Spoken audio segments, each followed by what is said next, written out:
Hello, welcome back to my home studio, everyone. So this is my day 44, I think, of my quarantine distraction videos that I've been doing.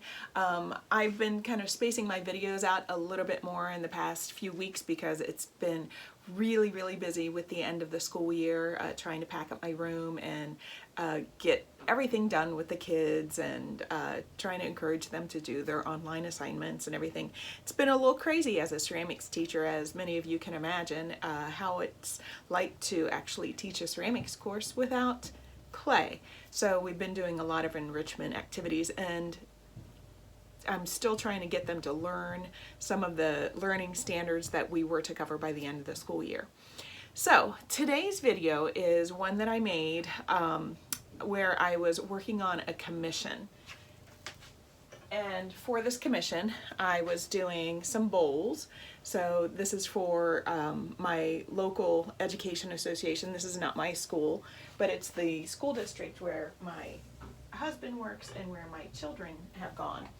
And I do these retirement bowls for them. So these bowls I have thrown and trimmed in the video, and my commission was for 5, but I always prefer to do 1 extra because when it's a commission, if something goes wrong, I like to have an extra to make sure that I have enough. And the way that I did the words, I should mention that. So I did print out the words. So, it's curved, it kind of matches a little bit. Let me show you one that's kind of a little messy here.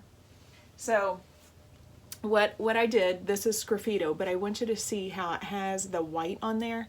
I was having a little difficulty getting it to transfer. I tried a couple different things where I had colored on the back of the paper, but because I had black underglaze and my clay was just a little bit drier than I meant for it to be, the rim was just a little bit drier, I had trouble getting it to transfer. So what I did do was, after I had underglazed it, I applied some cornstarch, and then I put the words on top of the cornstarch, traced it with my stylus tool, and that left an image in the cornstarch. Now, not to worry about the cornstarch, all that will completely burn off during the bisque firing and you won't ever know that it was there.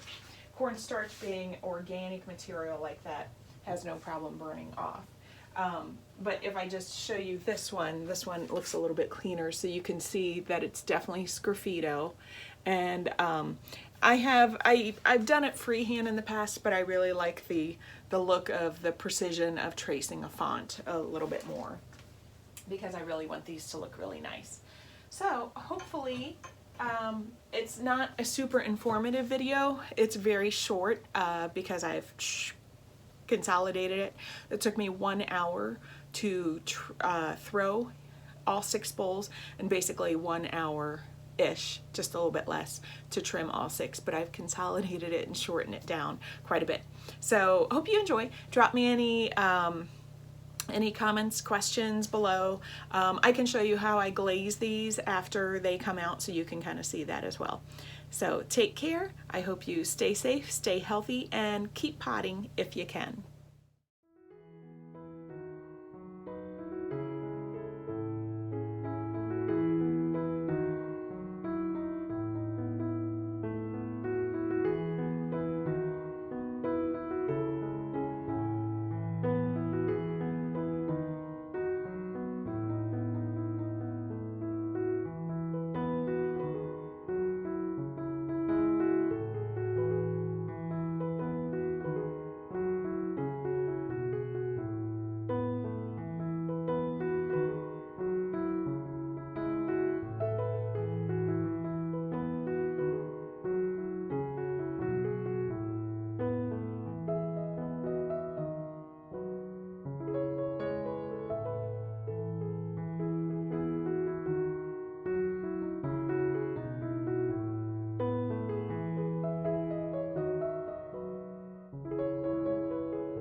And as I had mentioned earlier at the beginning of the video, I really ended up by using cornstarch when I traced this.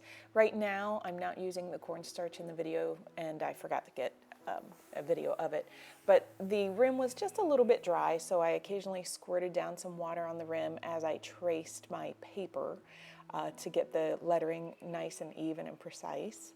And then here you can see there is no cornstarch because when I bisque fired, the cornstarch just completely burns off, and I was left with very crisp detail of my Sgraffito carving. And when I was ready to glaze, of course, I rinsed the piece first, allowed it to dry. Then I put clear over the Sgraffito, the black underglaze rim. And then on the rest of the bowl, I put the Coyote two-step brick red, but I didn't use it as a two-step. I used the brick red, added a little bit of black mason stain so I could get the color combination I needed. And here is the final outcome. I am very pleased with this. It's the first time I've used this actual glaze combination. So again, the underglaze is, that's Amico Velvet black underglaze. The red glaze that I'm using, that is actually Coyote's Brick Red. It's a two-step, but I didn't do it as a two-step. I used it just by itself, and I used it was over, I forget how many ounces it was. It was probably under 2 quarts of glaze. I added 2 teaspoons of black mason stain because I needed to get it more of that maroonish color, and because it was just too red before, I needed it to match the school colors, and that's what I've got. Very pleased with it. The Sgraffito came out nice and sharp and clear, and yeah, I think they're going to be very happy with them as retirement gifts.